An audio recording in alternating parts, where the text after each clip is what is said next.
골로새서 1장 9절에서 14절에 있는 말씀입니다. 제가 오늘은 이 세 번역에서 제가 읽어드리도록 하겠습니다. 그러므로 우리가 여러분의 소식을 들은 그 날부터 우리도 여러분을 위하여 쉬지 않고 기도합니다. 우리는 하나님께서 여러분에게 모든 신령한 지혜와 총명으로 하나님의 뜻을 아는 지식을 채워주시기를 빕니다.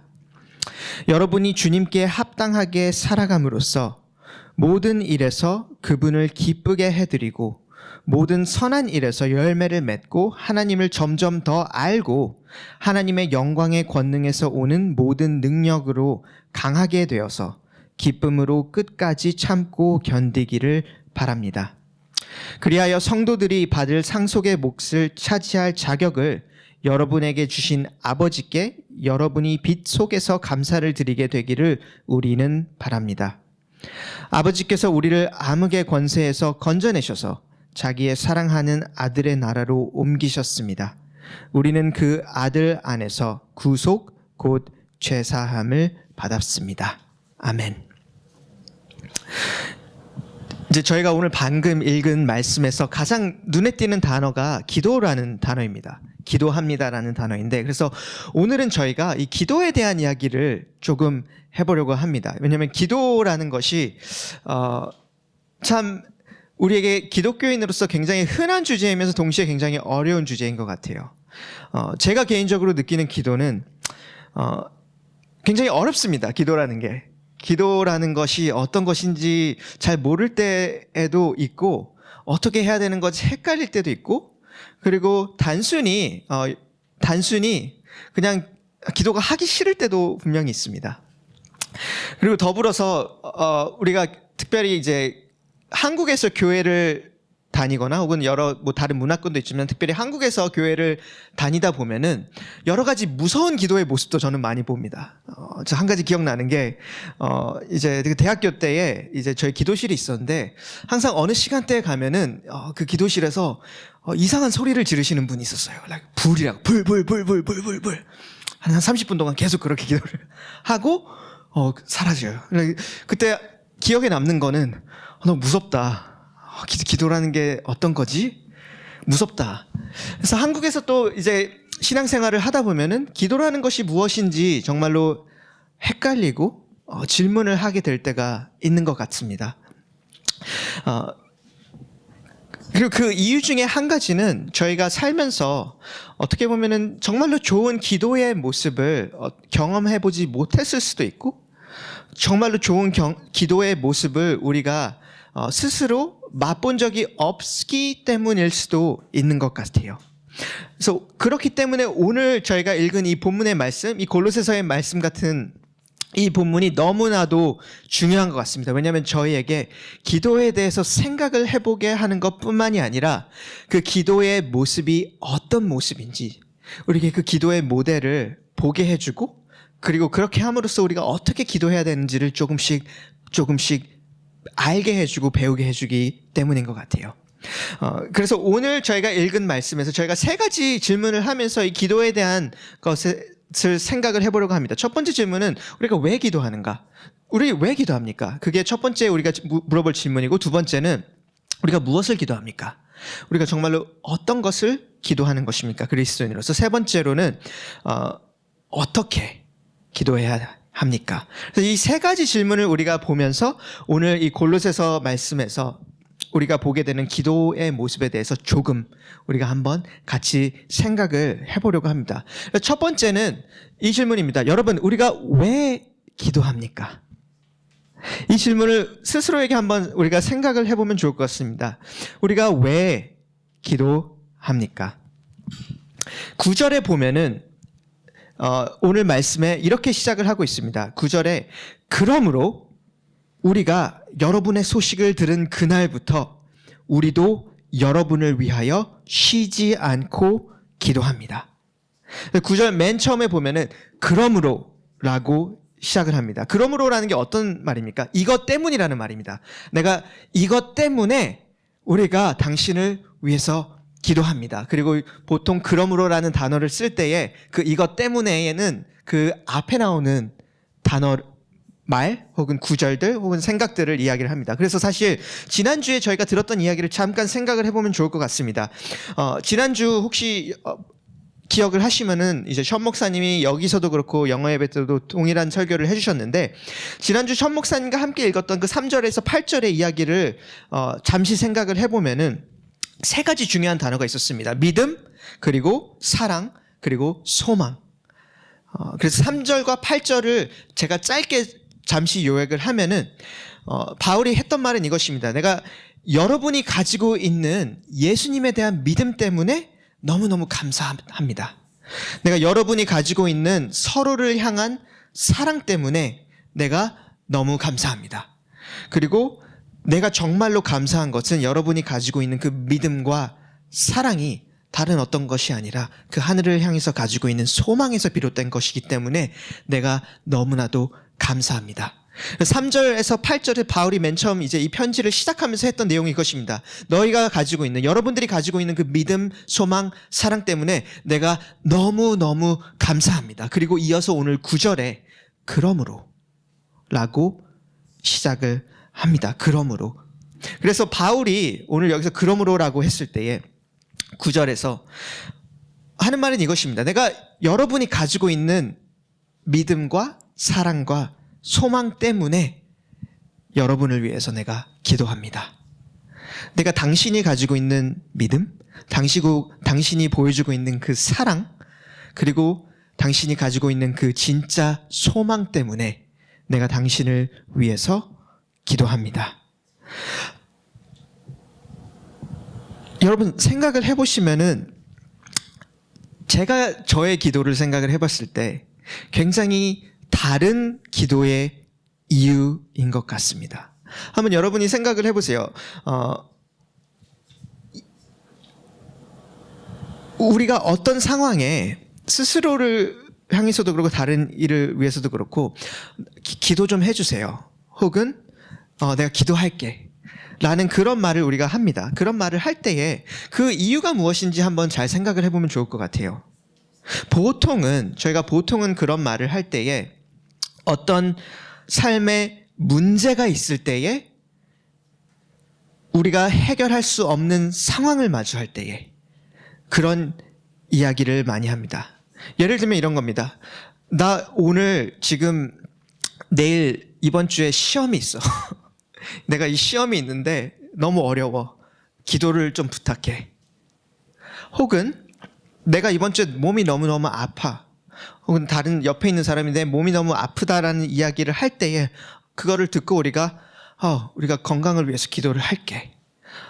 그래서 보통은 우리가 생각을 할 때에 기도라는 것을 생각을 할 때에 어떤 문제가 있고 그 문제의 해결을 하나님께 요구하고 요청하는 것, 혹은 어떤 상황의 해결을 요구하고 요청하는 것, 내가 해결할 수 없는 어떤 것을 하나님한테 부탁하는 것을 우리가 기도할 때가 대부분 많이 있는 것 같습니다. 그래서 우리는 그 문제의 어려움이 왜 기도하는지에 대한 답일 때가 굉장히 많이 있습니다. 그리고 사실은 이것이 나쁜 것은 아닙니다. 왜냐하면 우리가 성경의 다른 부분들을 볼 때에 분명히 그런 기도의 내용들이 많이 있습니다. 나의 어려움을 하나님께 구하는 것, 나의 삶의 문제를 하나님께 가지고 나가서 기도하는 것들이 분명히 있습니다. 그래서 그것들이 정말로 절대로 나쁜 기도가 아닙니다. 그것들이 우리가 해야 하는 기도입니다. 하지만 그 문제의 해결이 우리가 기도하는 유일한 이유일 때,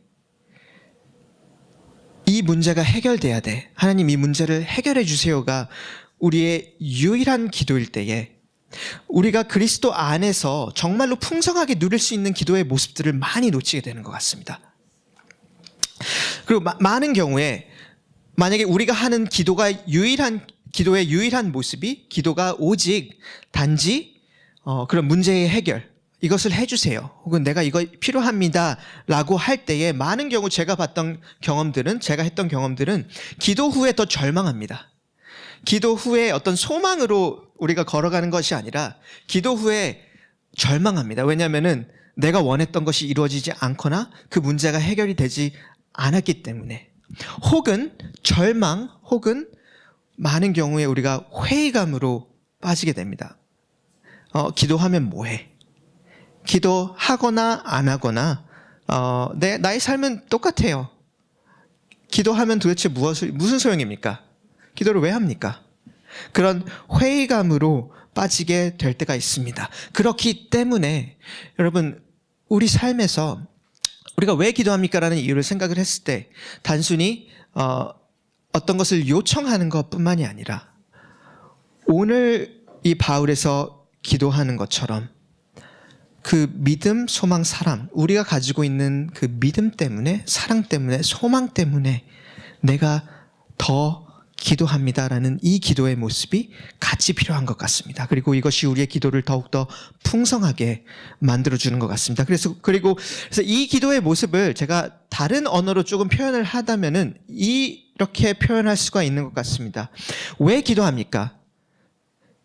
우리가 기도하는 것은 우리의 가장 큰 문제가 이미 해결이 되었기 때문에 기도합니다.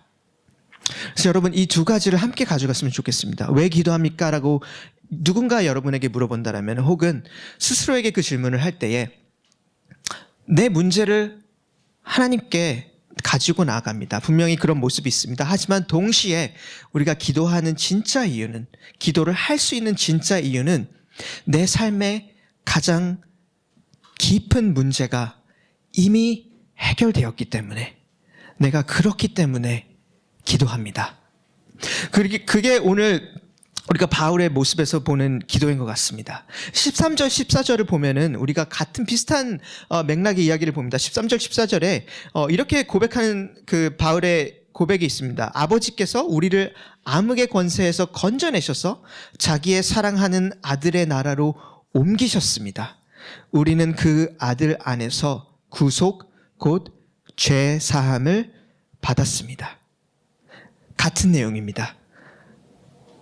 나의 가장 큰 문제, 그 죄의 용서, 그것이 해결되었기 때문에 내가 더 이상 그 어떤 암흑의 권세 아래 있는 사람이 아니라 이제는 내가 하나님의 자녀와 하나님의 나라에 속한 사람이기 때문에, 나의 가장 큰 문제가 이미 해결이 되었기 때문에 내가 하나님 앞에 나아가서 기도합니다.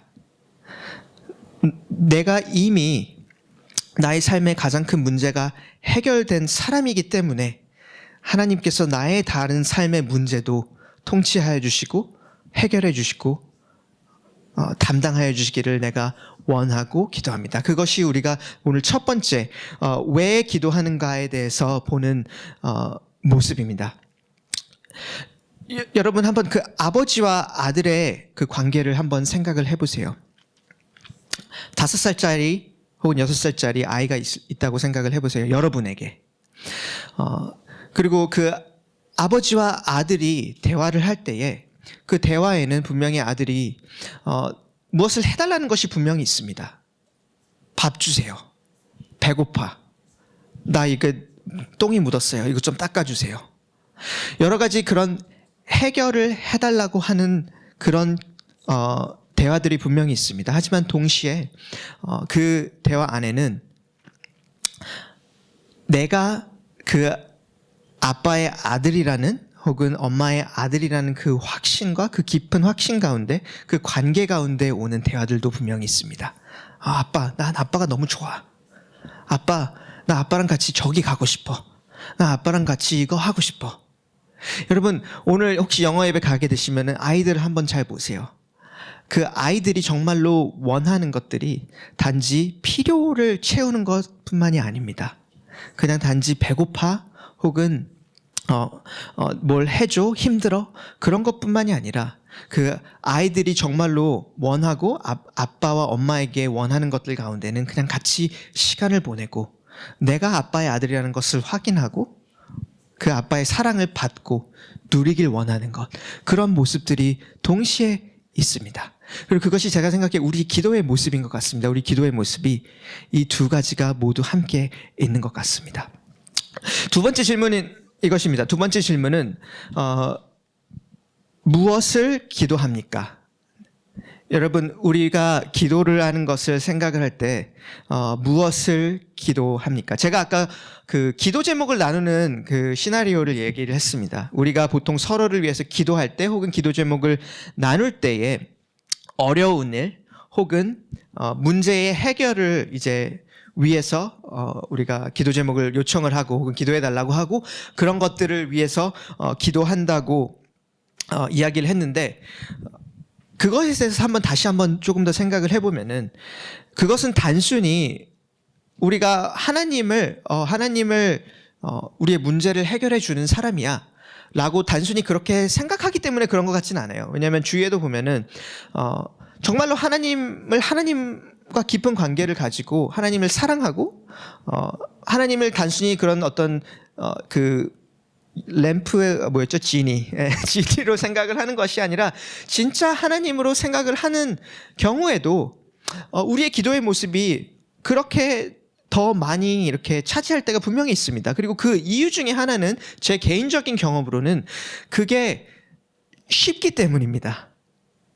무슨 말이냐면은 우리가 그렇게 기도를 할 때에 명확히 무슨 말을 해야 될지 알아요. 왜냐하면 누군가 아프대. 그러면은 명확히 무슨 기도를 해야 될지 알 것 같아요. 그래, 우리 이 몸이 낫도록 기도를 해야 되는 거. 혹은 내일 시험이 있대. 아니면 이번 주에 야근을 해야 된대. 그러면 명확히 무엇을 기도해야 될지 알 것 같아요. 시험을 잘 보도록, 혹은 하나님께서 잘 견뎌낼 수 있는 힘을 주도록 기도를 해야 될 것 같은, 그런 명확히 무엇을 기도해야 되는 것이 알 것 같기 때문에 그 기도가 훨씬 쉽게 느껴집니다. 그리고 그렇기 때문에 제가 생각하기에는 우리가 많은 경우에 우리의 기도가 그런 모습일 때가 있는 것 같습니다. 왜냐하면 쉽고 혹은 명확히 무엇을 기도해야 할지 알기 때문에. 하지만 여러분, 우리가 그 기도뿐만이 아니라 다른 기도의 모습을 배워야 하는 이유가, 무엇을 기도해야 하는지 배워야 하는 이유가, 어느 날은 여러분의 삶이 괜찮을 거기 때문이에요. 이제 저희 영어 예배 제 미디어 팀에 섬기는 형제 중에 한 분이에요. A로 시작하는 이름을 말 안 하겠습니다. A라고 있는데 항상 제가 물어봐요. 우리가 저희 미디어 팀 시작하기 전에 기도 제목을 물어봅니다. 우리가 어떻게 서로를 위해서 기도해 줄까? 혹은 삶이 어떠니? 이렇게 질문하면은 그 친구의 대답은 항상 똑같습니다. I'm okay. 항상 괜찮대요. 삶이 괜찮은 겁니다. 그리고 보면은 맞는 것 같아요. 삶이 괜찮은 것 같아요. 삶에 큰 어떤 어려움이 있거나 혹은 문제가 있지 않은 것 같습니다. 하지만 우리가 배워야 되는 것 중에 하나는, 우리가 그런 순간순간에도 단지 어떤 문제 해결을 요청하는 기도가 아니라 정말로 우리의 삶이 좋을 때에도 아버지와 나의 아버지 되신 하나님과 교제할 수 있는 그런 기도. 그래서 무엇을 위해서 기도할 수 있는 것이, 아는 것이 굉장히 중요한 것 같습니다. 그래서 오늘 그 내용을 보면은 무엇을에 대해서 사실 너무 많은 내용이 있습니다. 이 한 구절 한 구절에 너무 많은 단어들이 있고, 제 생각에는 아마 여기서 설교를 한 3-4개 정도를 할 수 있을 것 같아요. 근데 우리가 한번 같이 읽어보고 오늘은 저희가 이 바울이 말하는 거에 대해서 제가 잠깐 요약을 해드리려고 합니다. 그래서 9절에 중간에 이어서 저희가 이렇게 읽습니다. 한 번 더 읽으면은 바울이 이렇게 기도를 합니다. 우리는 하나님께서 여러분에게 모든 신령한 지혜와 총명으로 하나님의 뜻을 아는 지식을 채워주시기를 빕니다. 여러분이 주님께 합당하게 살아감으로써 모든 일에서 그분을 기쁘게 해드리고 모든 선한 일에서 열매를 맺고 하나님을 점점 더 알고 하나님의 영광의 권능에서 오는 모든 능력으로 강하게 되어 기쁨으로 끝까지 참고 견디기를 바랍니다. 그리하여 성도들이 받을 상속의 몫을 차지할 자격을 여러분에게 주신 아버지께 여러분이 빛 속에서 감사를 드리게 되기를 우리는 바랍니다. 아멘. 굉장히 긴 기도입니다. 그리고 많은 단어들이 있는데, 사실 저희가 오늘 그 읽은 9절에서 14절에 있는 그 편지의 내용을 보면 저희가 읽은 한글 새번역 버전에서는 사실 읽기 쉽도록 이렇게 문장을 끊어두었습니다. 하지만 그 원어에서 보게 되면은 9절에서 14절까지 긴 한 문장입니다. 이게 끊어진 문장이 아니라 긴 한 문장이에요. 그래서 동사는 기도합니다가 동사이고, 그리고 계속해서 이어서 말을 이렇게 이어지는 겁니다. 그래서 제가 오늘의 말씀을 저희가 조금 더 이해할 수 있게 짧게 그 구조를 요약을 해드리려고 합니다. 그래서 우선 이 기도의 가장 큰 내용은 이것입니다. 가장 큰 내용은 나는 여러분들이 하나님의 뜻을 아는 지식으로 충만해서 주님께 합당한 삶을 살 수 있기를 기도합니다. 그래서 이것이 메인 주제입니다. 내가 정말로 기도하는 것은 여러분이 하나님을 정말로 알기를 원합니다. 여러분이 하나님을 정말로 알아서 그 주님께 합당한 삶, 예수님께 합당한 삶을 살기를 원합니다. 그리고 나서 이제 이 합당한 삶의 모습을 기도를 계속합니다. 이 합당한 삶의 모습이 4가지가 있는데, 첫 번째 10절에 나와 있는 열매를 맺는 삶, 모든 선한 일의 열매를 맺는 삶. 두 번째 10절에 동일하게 하나님을 점점 더 알아가는 삶. 그리고 이 합당한 삶의 모습은 또 11절에 주님께서 주시는 그 힘으로 힘없는 삶. 그리고 4번째가 감사를 드리는 삶, 12절에 나와 있습니다. 그래서 이 4가지가 어떻게 보면 그 합당한 삶을 설명하고 꾸미는 그런 단어입니다. 하지만 그 초점은 이것입니다. 합당한 삶, 주님께 합당한 삶을 사는 것. 이것이 오늘 바울이 기도하고 있는 것이고, 이것이 제가 여러분에게 우리가 하는 모든 기도 중에 이 기도가 있었으면 좋겠습니다. 우리의 기도에 이 초점이 있으면 정말로 좋을 것 같습니다. 그래서 합당한 삶이라는 것이 여러분 무엇일까요? 합당한 삶이라는 것은 이런 것 같습니다. 제가 19살 때에 19살 맞나요? 대학교 가는 게? 대학교를 맨 처음 갔을 때에 저의 신분이 바뀌었습니다. 저의 신분이 더 이상 고등학생이 아니라 대학생이라는 신분으로 바뀌면서 그 대학생이라는 정체성 혹은 지위 혹은 그 타이틀을 가지고 나서 저는 그 이후로 그에 합당한 삶을 살아가기 시작을 했습니다. 더 이상 아침 9시까지 학교를 가지 않아도 됐고, 내가 짠 시간표를 가지고 내가 원하는 시간표를 가지고 내가 원하는 수업을 들으면서 그런 삶을 살아가는 것. 합당한 삶이라는 것은 약간 그런 모습인 것 같습니다. 나의 정체성 혹은 내가 누구인지가 바뀌었기 때문에 이제 그것에 맞는 삶을 살아가는 것, 나의 합당한 삶을 살아가는 것. 비슷한 일이 여러분 삶에도 있을 거예요. 제가 20대 중반에 이제 결혼을 했는데, 한 26, 27에 결혼을 했는데, 결혼을 한 이후에 저의 정체성이 바뀌었습니다. 남편이라는 지위, 남편이라는 타이틀, 그리고 어떤 가정의 한 리더라는 타이틀, 그것을 가지고 나서 그 남편이라는 타이틀에 합당한 삶을 제가 살아야 했습니다. 그것이 맞는 것이었고 그것이 좋은 것이었습니다. 그래서 합당한 삶이라는 것은 그렇게 우리의 정체성과 우리가 누구인지가 먼저 바뀌었기 때문에, 그것을 바꾸기 위해서 살아가는 삶이 아니라 그것이 이미 바뀌었기 때문에 그거에 맞는, 나에게 맞는 그 삶을 살아가는 것. 때로는 그 모습이 힘들 수도 있습니다. 내가 원하지 않는 거거나 혹은 나의 어떤 본성과 분명히 다른 것일 수도 있습니다. 결혼할 때 제가 그랬습니다. 제가 결혼하고 나서 남편으로서 힘든 것이 분명히 있었습니다. 어떤 제 싱글로서의 삶에서 바뀌어야 될 부분이 너무나도 많이 있었고, 버려야 될 것들이 많이 있었고, 새롭게 세워나가야 될 것들이 많이 있었습니다. 하지만 그것이 합당한 삶이었습니다. 나의 새로운 관계, 그리고 나의 새로운 정체성에 맞는 삶이었기 때문에. 그래서 합당한 삶이라는 것은 나의 내가 누구인지가 바뀌었기 때문에 그것을 맞게 살아가는 삶, 그것이 합당한 삶입니다. 그래서 여러분, 우리의 기도의 초점, 우리가 무엇을 기도하느냐에 있어서 여러분, 우리의 기도의 초점이 항상 여기에 있었으면 좋겠습니다.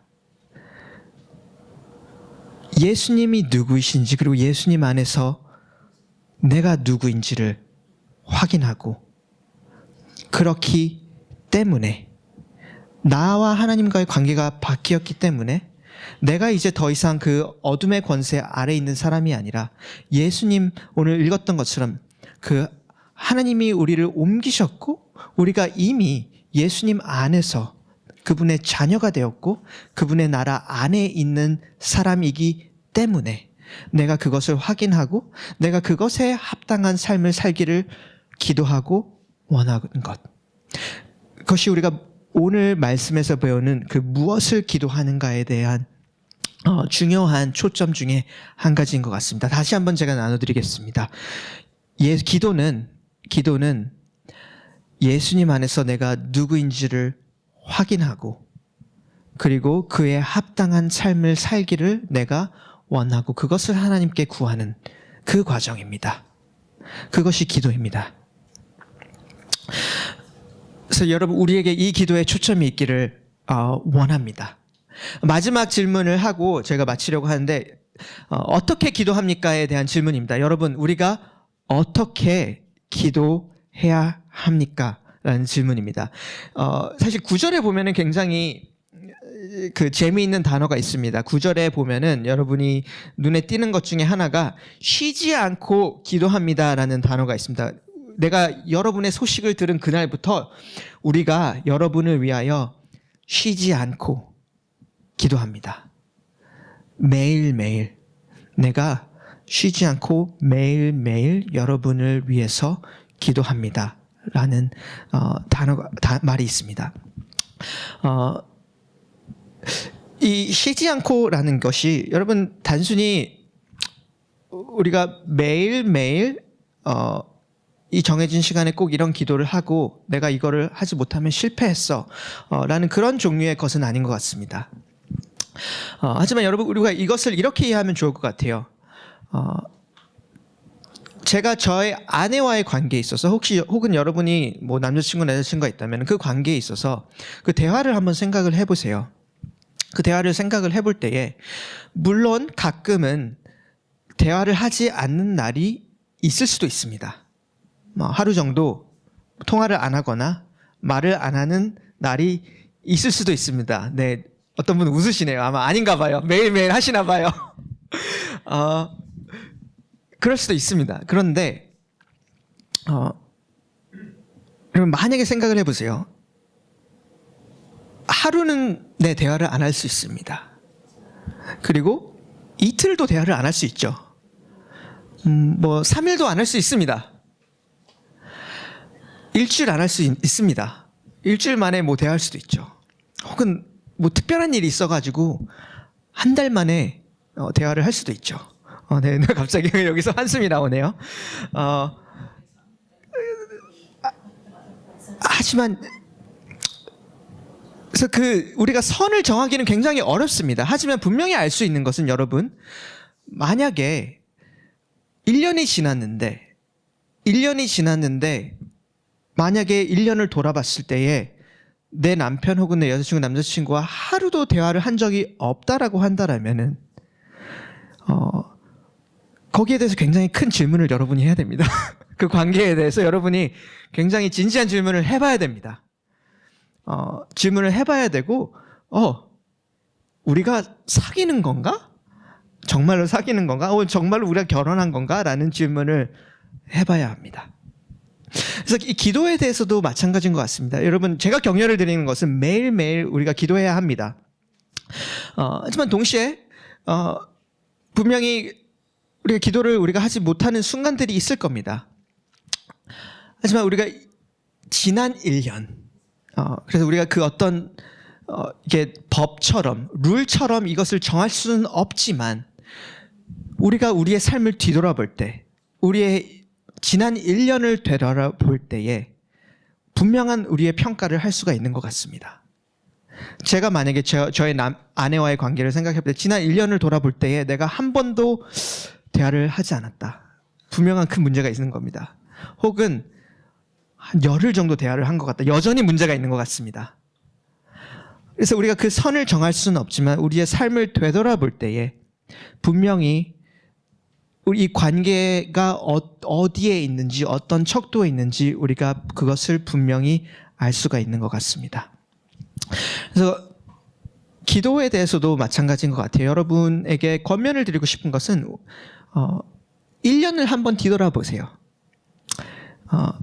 1년의 뒤를 돌아봤을 때에 나의 기도의 모습과 나의 기도의 생활이 어떠했는지를 생각해 볼 때에, 그것을 바라볼 때에 우리 어떤 인간관계와 비슷하게 우리가 하나님과의 어떤 관계가 어떤 건강한 가운데 있는지, 어떤 건강한 척도에 있는지를 우리가 조금은 알 수 있는 것 같습니다.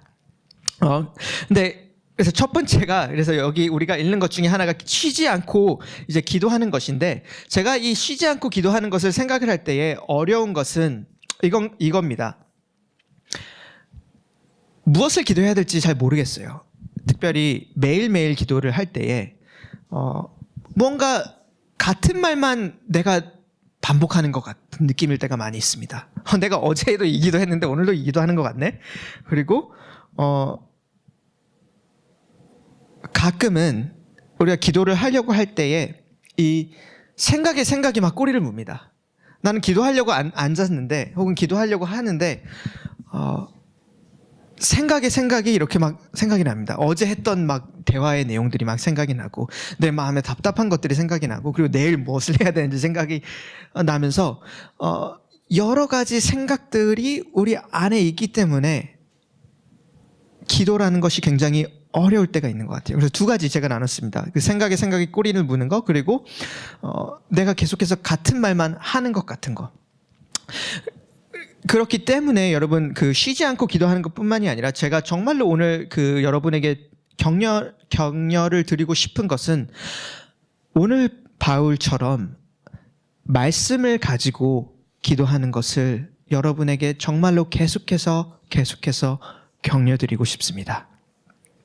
말씀을 가지고 기도하는 것, 그것이 오늘 제가 여러분에게 나누고 싶은 어떻게의 가장 큰 요점 중에 하나인 것 같습니다. 이제 제가 아까 9장에서 14절이 긴 한 문장이라고 이야기를 했습니다. 그래서 저희가 9절부터 1절까지 어떤 바울이 내가 이걸 기도합니다, 바랍니다라는 것을 읽었어요. 근데 13절 여전히 같은 문장 안에 있는데 13절, 14절을 보면은 무엇을 바라거나 하나님께 요청하는 내용이 아닙니다. 13절, 14절은 오히려 어떤 교리인 것 같습니다. 어떤 믿는 바, 혹은 하나님이 누구이십니다, 혹은 하나님이 이것을 하셨습니다 라는 그런 내용의 구절인 것 같아요. 그래서 9절부터 14절의 이 기도를 쭉 보면은 내가 하나님께 요청하는 것과, 혹은 내가 하나님이 이런 분이시다라는 것을 고백하는 거에 그 경계가 굉장히 애매합니다. 굉장히 애매하고 오늘 바울의 기도뿐만이 아니라 또 이후에도 보고 다른 어떤 시편의 말씀들을 볼 때에 하나님이 누구이신지를 고백하고 선포하는 것과 하나님께 내가 필요한 것들을 요청하고 구하는 것에 그 경계가 굉장히 애매할 때가 많이 있습니다. 왔다가 갔다가 합니다.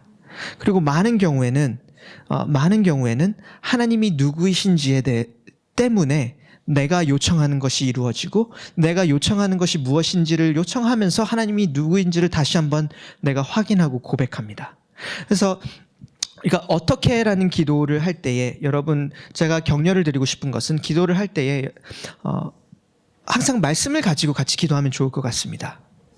오늘 읽었던 이 말씀처럼 하나님이 누구이신지에 대한 내용, 예수님이 누구이신지에 대한 내용을 읽고, 그 내용, 그 고백, 그 단어들, 그 표현들을 가지고 고백하고 기도하고, 그리고 그 단어들과 그 표현들을 가지고 하나님께 또 요청하고, 그리고 그 단어들과 그 표현들을 가지고 내 안에 있는 문제들에 대해서 하나님께 내어놓는 그 연습을 우리가 같이 하면 좋을 것 같습니다. 여러분, 그렇게 기도할 때에 단순히 내가 이제 더 이상 무슨 말을 해야 될지 모를 것 같은 그 막막한 기도에서 넘어가서 정말로 하나님이 누구인지를 고백하면서 내 안에 있는 것들을 하나님께 내어놓을 수 있는 그런 풍성한 기도를 할 수 있는 방법 중에 하나인 것 같습니다.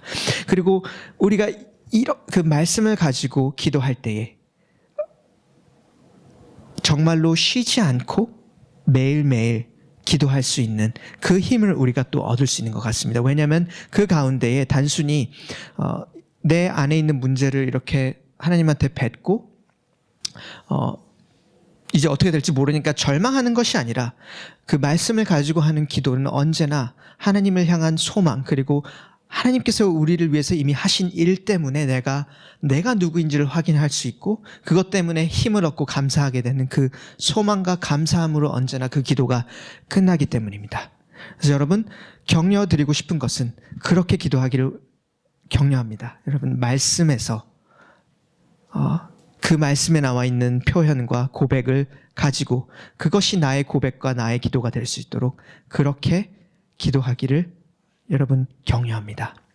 오늘 마치면서 제가 한 문장으로 저희 그리스도인이 하는 기도에 대해서 나누고 마치도록 하겠습니다. 여러분, 그리스도인이 하는 기도는 우리의 기도가 다른 어떤 불교의 기도 혹은 이슬람의 기도와 다를 수 있는 유일한 이유는 그분께서 이미 우리의 가장 깊은 문제를 해결하셨기 때문에 우리의 기도는 언제나 거기에서 출발합니다. 우리의 가장 큰 문제를 해결하셨기 때문에 우리의 다른 삶의 모든 영역이 동일하게 하나님의 통치 아래 들어갈 수 있도록 우리가 기도하고 원하고 간구하는 것입니다. 우리 이 시간에 같이 기도하고 마치도록 하겠습니다.